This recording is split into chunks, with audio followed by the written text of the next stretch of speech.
daw pong formal signing for the bill postponing the Barangay and Sangguniang Kabataan elections, and that you will instead allow it to lapse into law on August 14. But on your part, sir, have you reached a decision on whether to sign the bill or let the bill? No, I'll sign it. I'll sign it. What are the main factors po you weigh before deciding? Because we are facing one of the biggest elements here, kakatapos lang natin ng malaking eleksyon, midterm election. Susunod na rito yung BARM. Isasabay pa natin ngayon yung barangay.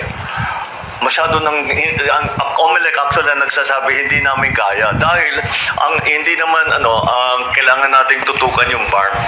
You have to remember the BARM election that is upcoming in October is the first time we have ever had this kind of election at all. Sa buong kasaysayan ng Pilipinas, hindi pa nagkaroon ng BARM parliament na hinalal ng tao. So, that is why it is so important. And if that election fails, malaking bagay, malaking failure yan doon sa peace process. Kaya't kailangan maging matagumpay ang pagganap ng halalan ng BARM. And that's why we really are focusing on that.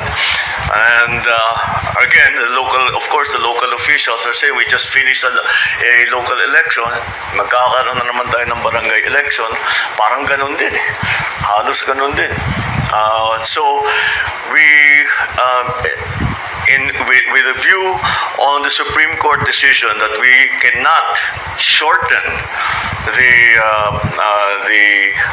term of the barangay officials, we are actually lengthening the term of the barangay officials. So that's not in conflict.